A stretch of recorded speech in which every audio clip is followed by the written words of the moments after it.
Are you ready now? Yes, go. Okay. Go. Hello everyone and welcome to episode 6 of Hero Highlight, where we talk about our D&D characters, campaigns, and our worlds. I'm Void, I'm Chloe. and together we have about 10 years of D&D experience, and today's episode is going to be character and concept flops. Things that just didn't work out. So, do you have a flop to start with? Yes. So I, like Zach said in the last episode, I was waving my crochet hook at him menacingly. Mhm. And so I'm a very craft oriented person, and most of my characters craft because like I do so while playing. So it just seems right to coordinate them together. Yeah, you and the character crochet and or knit. Yes. Okay.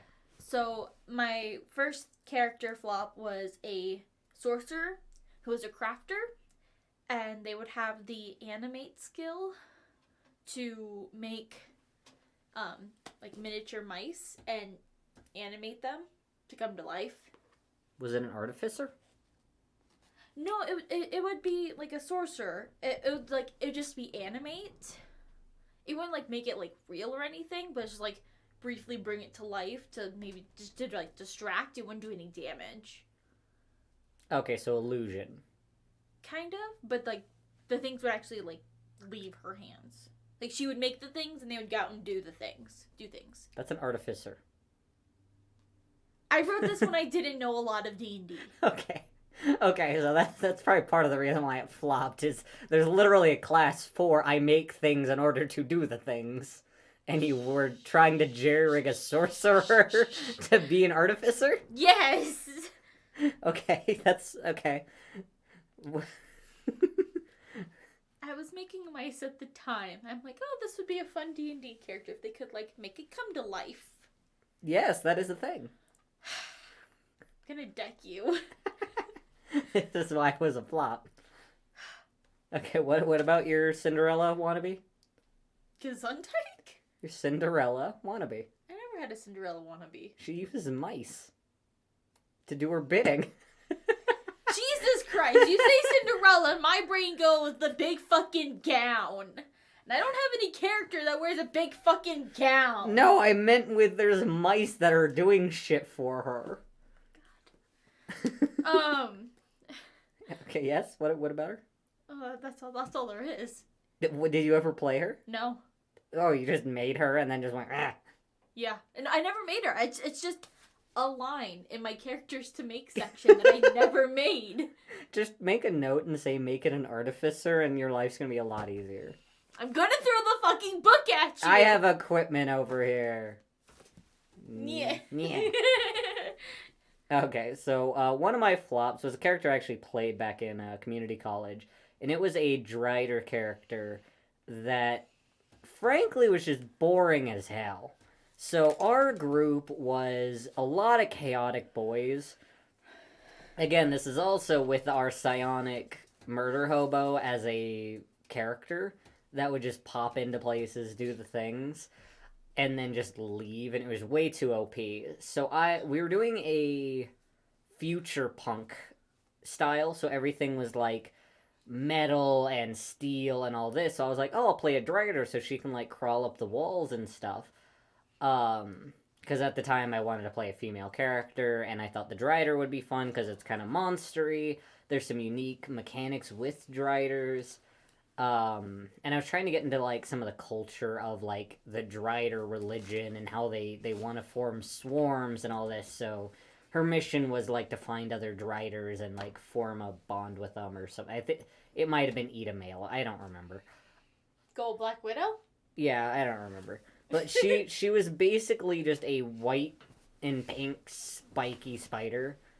But she was just boring as hell. Like, I never gave her a personality. She was just kind of, I don't know, she was a ghost character, you know? Like, she was there, but she wouldn't do anything fun. Mm-hmm. Like, she kind of was the mom character. It was fucking, Laftel.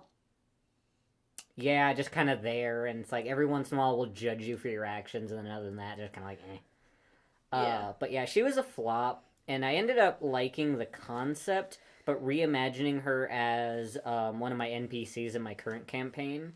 So basically, she instead of big spiky spider, I made her a lot softer. I made her tarantula, and then I made her still the mom type, still very boring. She doesn't have a lot of good skill. She's an artisan as a background, um, but she does basically a trapeze act because she's a spider. She can crawl in her webs that are really small, so she looks like she's floating, and she can like go upside down and stuff, and that's like her act. So she stayed boring, but now it works for an NPC because it's an NPC, not a playable character.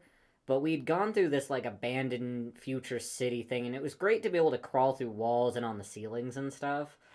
But I think at one point she just started like collecting house plants. I don't know. She thought they'd be helpful.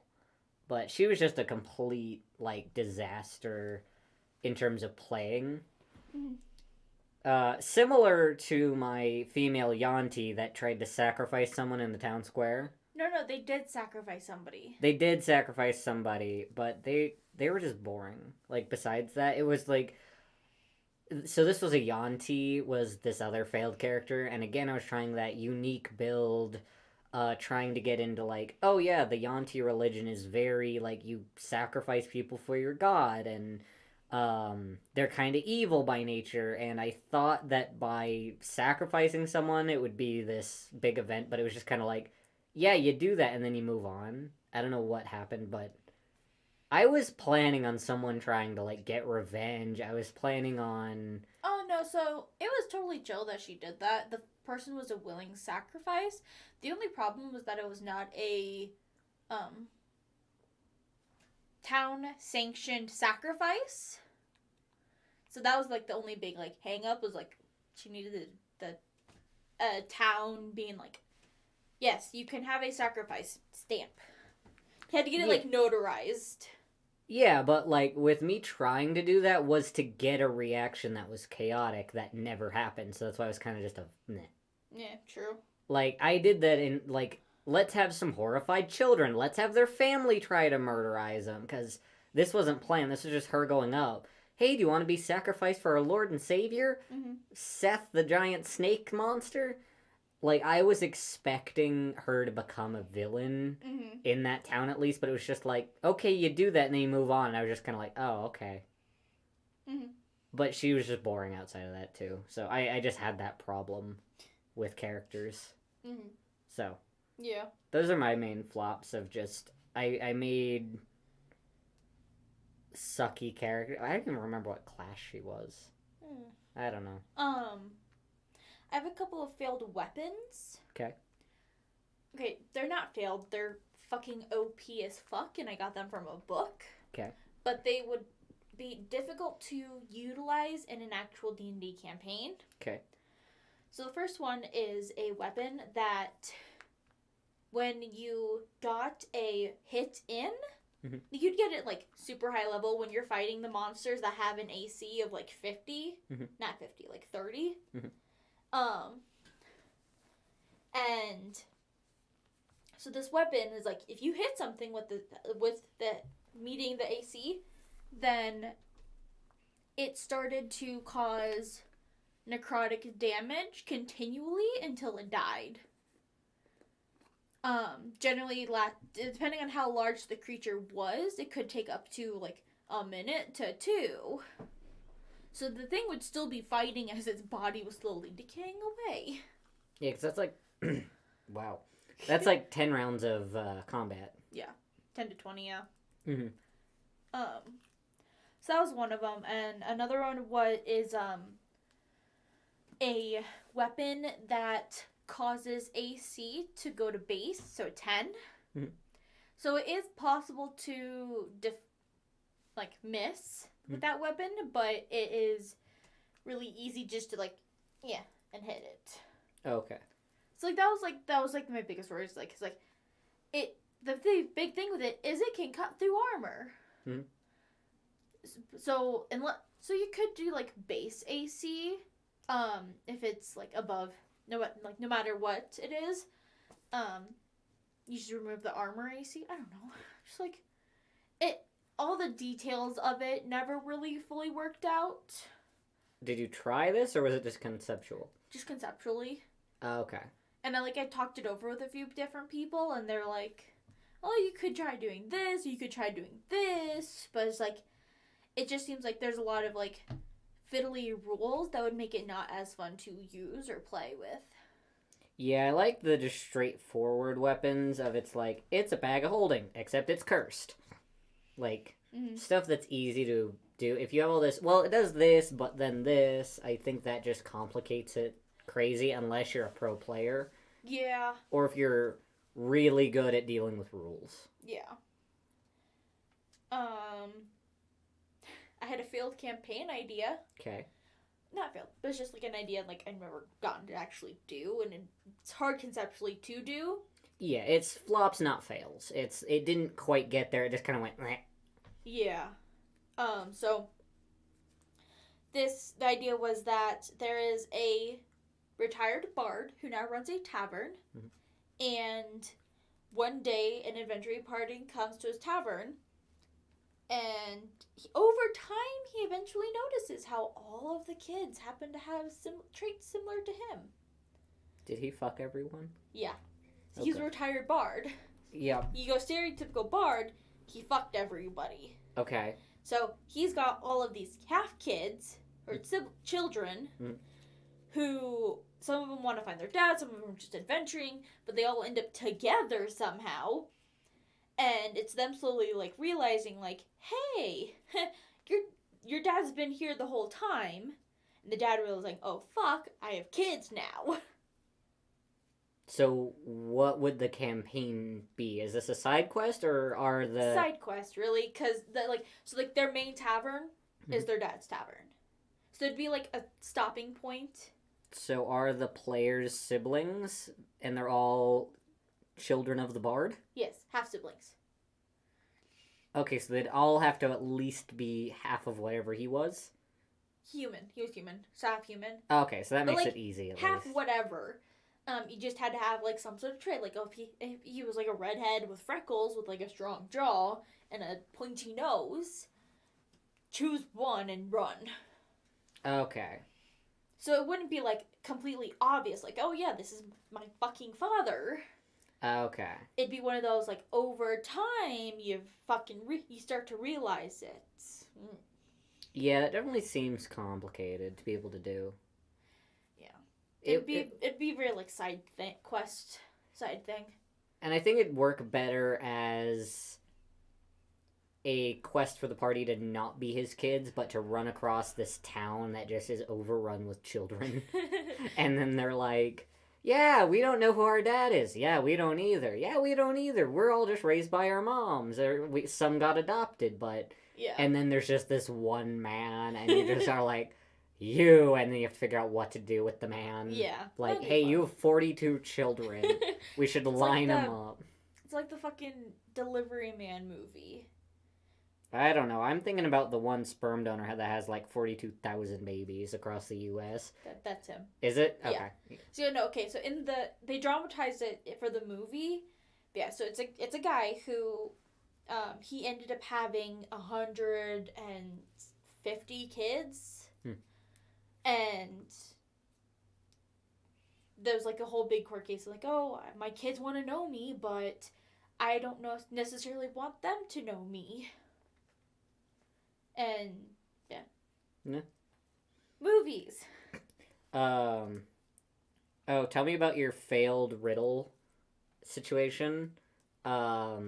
That it was literally just the riddle from Harry Potter, and it was such a well-known reference that it just didn't work. Do you remember that? I don't. Unless you're talking about what's their name? It was Rose. Okay.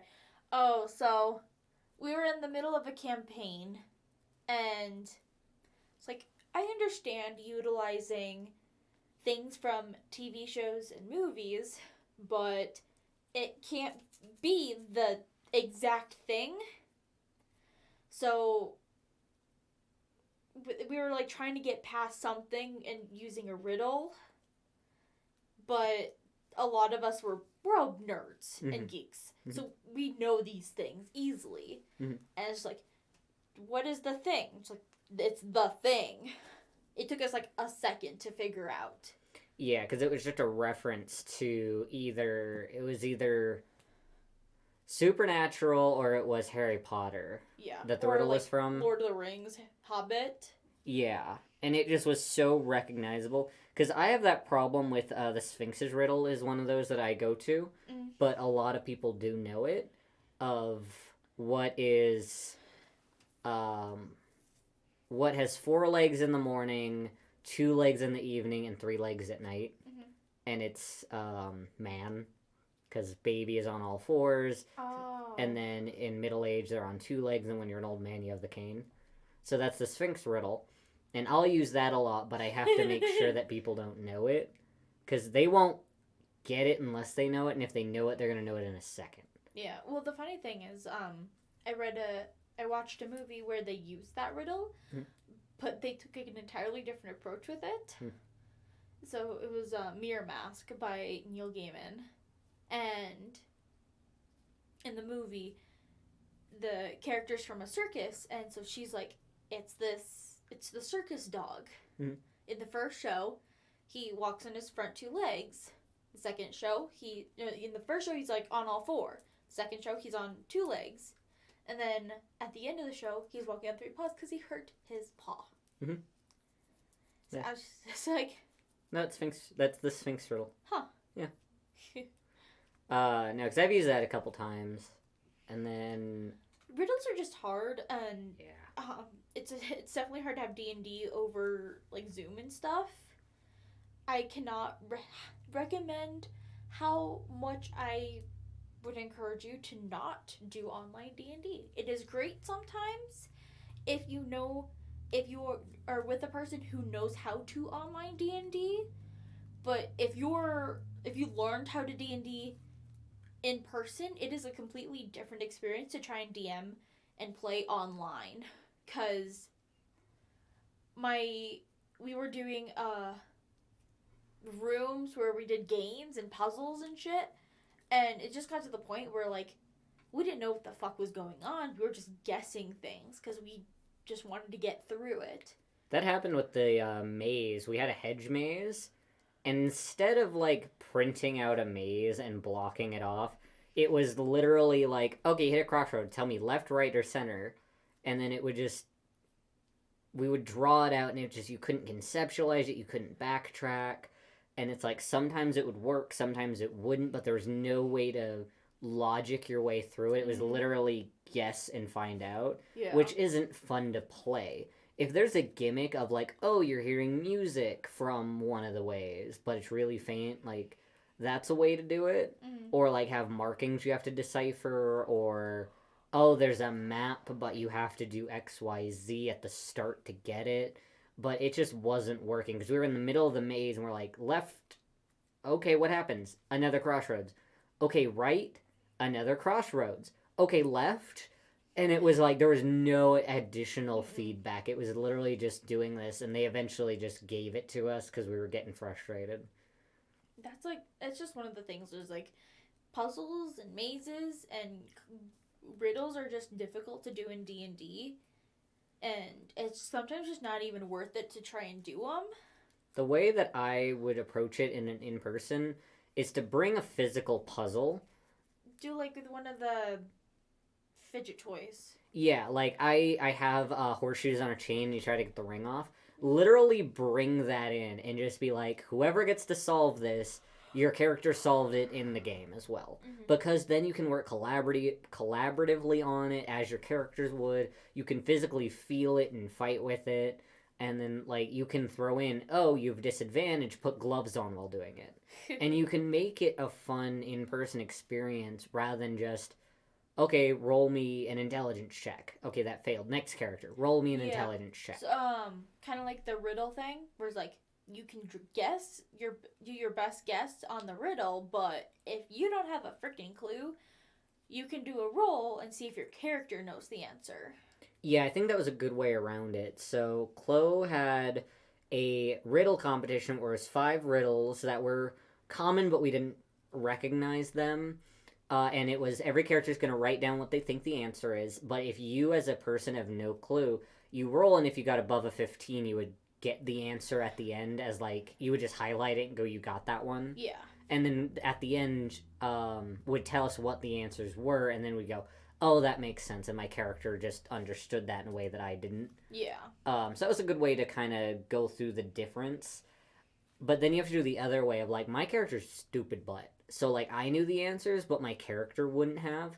So if I guessed the right thing, I'd have to think, would my character think like this? Like if it was a math problem, no, he's not gonna get it. Mm-hmm. But if it was like there's a well on the top of a hill, I don't know, some wisdom based knowledge, I think they would get it a lot more, and I'd give it to him. Mm-hmm. If it was like, oh, there's a yellow bean, a red bean, and a blue bean, what one do you grow? He would probably know that one. I don't know. I just made something up right now. But yeah, puzzles tend to be a flop unless you have a fun way to do it. And that's hard to determine. One of my favorite things to do as a DM is do that. There's a big reinforced door, and you try to unlock it. Mm-hmm. And most people don't just try to see if it's unlocked. Or it's something simple like you just put your hand on it and try to open it. But those get frustrating when it's just like, guys, the door was unlocked the whole time. Because then everyone's like, we were trying so fucking hard and there's no payoff. Yeah, I kind of feel like that's how the end of my campaign happened. Mhm. Is that there was like all this work into trying to defeat Miller, but in the end, they all still died. Yeah, it didn't feel like a good resolution, but I don't know what would be better. Because we took my character and we leveled him up to level 15 as a ranger, and he turned on the whole party because he was possessed by... Demon Lord Father. Yeah, and I just don't know how we would have done that with if they had fought him, because they fought very well. They were level 2, Yeah. but they were doing really well. I nerfed him a little bit, but he was basically a straight up 15. Yeah. But it was a 4v1. Mm-hmm. But I don't know how we would have done that. If they had brought him back, how do we transition into the new campaign then? Because we had to end one campaign and start another, but we were allowing the characters to go over to the new campaign, and we just said death reincarnated them 500 years later Mm-hmm. in similar bodies. They just had different backgrounds because, there you go. I kept most of them the same. Like, our military is still military, just different military. Mm-hmm. But yeah, it just, sometimes there's that, like, that's just not satisfying. Mm-hmm. And I don't know how to get around that sometimes. Yeah, and sometimes you just can't. Yeah, like, we needed to end that, we needed to shift, and we just needed a total party kill. Mm-hmm. And I just don't know if, there was nothing planned as a backup of, like, if you do defeat him... You know what I mean? Like, this had to happen. It was just when. Mm-hmm. So, I don't know. There's lots of concepts that are just really difficult to put into play. Mm-hmm. And having a traitor character and we need to kill him off this session, that becomes difficult. Yeah. I don't think it was a flop, but I think it could have been handled better. If we had more time. Yeah, it was just so difficult. We wanted to get things moving properly. Mm-hmm. I do have like one more character flop. Yes. So we had in our previous campaign a bard character, and I came up with the glorious idea, if my character ever died, I was going to come back as a tank who was a huge fangirl of the bard. And the bard said that they would fucking hate if that ever happened, which made me just want to do it more. Mm-hmm. To, piss them off. Mm-hmm. Well deserved in this case. Yeah. But no, so the funny thing was that my big thing would be like the bard would try and go out and like battle with the rest of the party, but the tank would always be like 3 steps behind and like always trying to protect the bard whenever possible. So he would get angry with the chance that he would never get to actually fight. I like the idea, but that doesn't seem very fun for the character. True. Like, that'd be fun for you, but I don't think it'd be fun for the person playing this bard. True. Because then they're just gonna get fed up with it and probably just end up murdering him. Yeah. So unless it was a plot point, it was just for, like, one battle where it's like, okay, you're hindered. Yeah. I think it would just become too cumbersome. Large problem. Yeah. But Critical Role kind of solved that problem. The one character was going off and because it was a bard as well, and spending time with their kid, and the character was gone. So the player decided to make up a new character who was OPAF. So he had a crap ton of money and he had like all of the magical items that money could buy, but he wasn't allowed to share any of that with the party. Okay, so just that one character was OP? Yes. And the fact was like he was supposed to be there for a limited amount of time only, while the other character was off bonding. And then eventually the other character would come back and the one would leave. Okay, so temporary OP for the funsies. Yes. Okay, and that's fair. You could have OP characters or OP items that are like one use only. And then I love the useless items. Those are always fun. The ones that it's like, oh, you cast this and you get this. You spawn itself essentially. Yeah. It's basically a light trick of, like, let's say you have a glow stick. Glow stick. Thank you. I'm thinking What? Minecraft. You have a glow stick and it summons another glow stick, and then the original glow stick dissipates, and then like it's just a forever glow stick. It also reminds me of one of the items that was stolen from the museum was a white potion that was like kept in a bird-shaped container that if it was exposed would turn the whoever is thrown at into a chicken. So like there was a couple of ways that could have gone if they like held on to it until like the big bad evil fight with the demon lord, or the minion of the demon lord, who ended up killing the demon lord. They could literally just throw that and cause the person to become a chicken and just chop the head off. Yeah. And then easy peasy lemon squeezy finish. Yeah, no, that would be a good one-time use thing, because then it's like, it's OP, but you could also just use it for comedy. Like, you could just be like, I turn into a chicken. That'd be funny. We have a fighter rock dwarf? Yeah, mountain dwarf. Mountain dwarf. And just turning him into a chicken for a bit. So, with that, I think those are our flops. It's a lot of just ideas that just didn't quite make it, or ideas that need polish. Yeah. Things that you should just avoid if you don't know how to deal with them any better than we do. Yeah. Mainly puzzles, mainly, I don't know. Weird characters. Yeah, just boring. Don't make boring characters. Give them a personality. It doesn't matter what race they are. If their personality sucks, they're gonna suck to play. Yeah. And to play with. Yeah. You definitely want them to be fun, and in whatever regard that is. They can be stuck up, but that still be fun because that's what that character is. But this was just like the characters had the personality of milk. Yeah. Okay, do you have a quote for the episode? I do not. I'm thinking of Ghost just flaunting that he's a general now. Sergeant. He's a sergeant now. So his whole thing is like, you have to treat me with respect. And the Miller's like, I don't fucking have to do nothing to you. It's like, respect the badge. The badge. Because he does like, badge because we wanted him to feel special. He's just like, I'm going to do what I damn want. I'm a sheriff too. They're like, you were given a sticker when you were 5. He's like, yeah, and everyone called me the damn sheriff for the rest of the time. Shut up. He fully believes that he is a sheriff of his town, even though it's just a star sticker from the fire station. So, that's going to be our Miller quote of the day, plus some Ghost respect the badge. And Miller going, I got one too, just a damn sticker. Good. All right, with that, please like and comment your worst flop, the thing that went the most bad, and not in a fun way of just like it piddled out. It's just sad. But we will see you next week. Bye-bye. Bye!